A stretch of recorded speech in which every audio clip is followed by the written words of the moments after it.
इन लोगों की मर्यादा इतनी है, अब इन्होंने अपने युवराज को एक स्टार्टअप बना करके दिया है।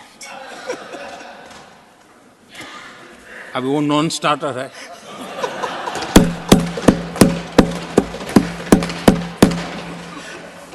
न तो वो लिफ्ट हो रहा है, न वो लॉन्च हो रहा है।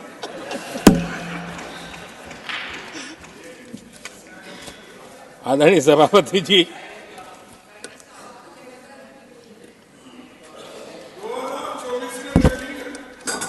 आप पिछली बार भी इतनी शांति से रहे हो तो कितना मजा था।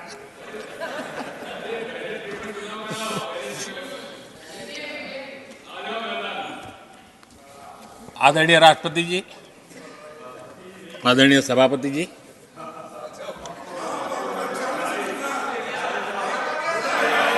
बधाई हो, बधाई हो, बधाई हो, सबको बधाई हो। आदरणीय सभापति जी,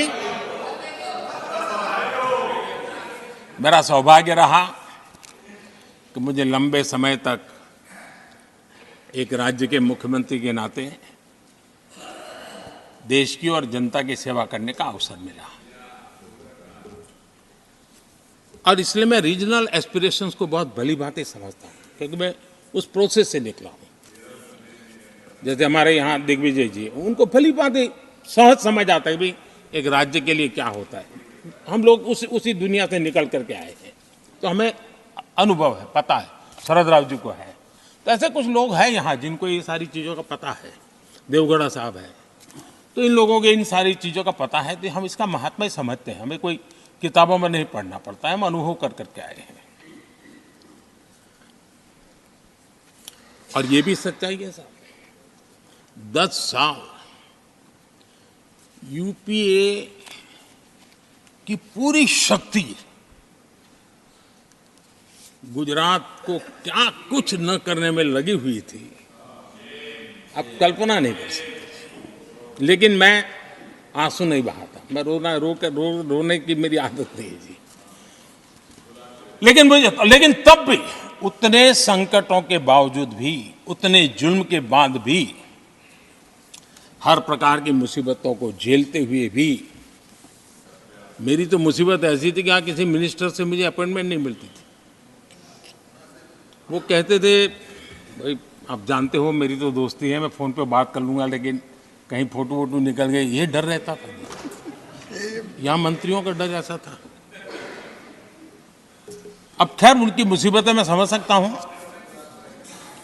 मेरे यहाँ एक बार बहुत प्राकृतिक आपदा आई, मैंने उस समय प्रधानमंत्री जी को बड़ा रिक्वेस्ट किया कि आप आइए, एक बार जरा देख लीजिए। उनका कार्यक्रम बना, फिर साहब एक एडवाइजरी कमेटी बनी थी ना, शायद वहाँ से हुक्म आया, तो कोई हेलीकॉप्टर से हवाई निरीक्षण करे वो तो मैं समझ सकता हूँ। साहब वो कार्यक्रम बदल करके साउथ में किस राज्य में गए तो मुझे याद नहीं रहा आज, और बोले हम हवाई जहाज से ऊपर से देख लेंगे, हम गुजरात में नहीं आएंगे। मैं सूरत पहुंचा हुआ था, वो आने वाले थे, मैं जानता हूँ आखिर में क्या हुआ होगा। तो आप कल्पना कर सकते हैं साहब, प्राकृतिक आपदा में भी मैंने ऐसी मुसीबतों को झेला है, लेकिन उसके बावजूद भी उस समय भी मेरा मंत्र था, आज भी मेरा मंत्र है कि देश के विकास के लिए राज्य का विकास, भारत के विकास के लिए गुजरात का विकास, और हम सबको इसी रास्ते पर चलना चाहिए। हम राज्यों का विकास से ही राष्ट्र का विकास कर पाएंगे। इस पे कोई विवाद नहीं हो सकता है, कोई विवाद नहीं हो सकता है।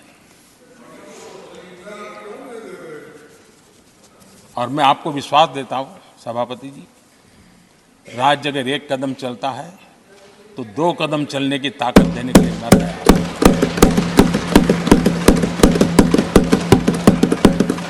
कोऑपरेटिव फेडरलिज्म क्या होता है, और मैंने तो हमेशा कहा कॉम्पिटिटिव कोऑपरेटिव फेडरलिज्म। आज देश को जरूरत है कॉम्पिटिटिव कोऑपरेटिव फेडरलिज्म। हमारे राज्यों के बीच में तंदुरुस्त स्पर्धा हो, ताकि हम तेजी से देश में आगे बढ़े। एक सकारात्मक सोच के साथ हमको चलने की जरूरत है। और मैं ये राज्य में था तब भी इसी विचारों को लेकर के काम करता था, इसलिए चुपचाप सहता भी था। आदरणीय सभापति जी, कोविड एक उदाहरण है। इतना बड़ा संकट आया दुनिया का, ऐसे संकट के समय राज्य के मुख्यमंत्रियों के साथ 20 बैठकें की। उस कालखंड में एक एक बात का विचार विमर्श करके साथ लेकर के, और सभी राज्यों का सहयोग, एक टीम बन करके केंद्र और राज्य ने काम किया। दुनिया जिस मुसीबत को झेल नहीं पाई, हम सब ने मिल करके, किसी एक को क्रेडिट मैं कभी नहीं दूंगा, सब ने मिल करके इस देश को बचाने के लिए जो हो सकता है, राज्यों को भी उसकी क्रेडिट लेने का पूरा अधिकार है। इस सोच में हमने काम किया। आदरणीय सभापति जी, G20 का आयोजन हम दिल्ली में कर सकते थे। हम दिल्ली में इन बड़े बड़े नेताओं के बीच रह करके सब कुछ क्या नहीं कर, पहले हुआ ही है। हमने ऐसा नहीं किया। हमने G20 का पूरा यश राज्यों को, दिल्ली में एक मीटिंग की तो राज्य में 200, एक एक राज्य को एक्सपोजर मिले दुनिया में। ये गलती से नहीं हुआ, योजना के तरीके से हुआ है। मेरे लिए किसकी सरकार है इसके आधार पर मैं देश नहीं चलाता। हम सब मिलकर के देश आगे बढ़ाना चाहते हैं, इस भूमिका से काम किया है। आदरणीय सभापति, हमारे देश में विदेश के मेहमान आते थे तो मेरे आने के बाद आ रहे था, थोड़ा पहले भी आते थे। आज विदेशी मेहमान आते हैं तो मेरा आग्रह रहता है कि आपको एक दिन किसी राज्य में जाना चाहिए। मैं उनको लेते के जाता हूं राज्यों में, ताकि उनको पता चले कि मेरा देश यानी दिल्ली नहीं है, मेरा देश चेन्नई में भी है, मेरा देश बेंगलुरु में भी है, मेरा देश हैदराबाद में भी है, मेरा देश पुरी में भी है, भुवनेश्वर में भी है, मेरा देश कलकत्ता में भी है, मेरा देश गुवाहाटी में भी है। पूरे दुनिया को मेरे देश के हर कोने का एक्सपोजर मिले, इसके लिए हम कोशिश करते हैं। वहां की सरकार का सहयोग असहयोग इसके तराजू पर नहीं तोड़ते। एक ईमानदारी से इस देश के भविष्य के लिए पूरे विश्व मेरे भारत को जाने, इसके लिए हम इस प्रयास करते हैं।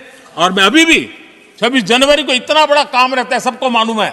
उसके बाद भी मैं 25 तारीख को फ्रांस के राष्ट्रपति को राजस्थान की गलियों में घुमा रहा था। मैं दुनिया को पता चले कि मेरा राजस्थान ऐसा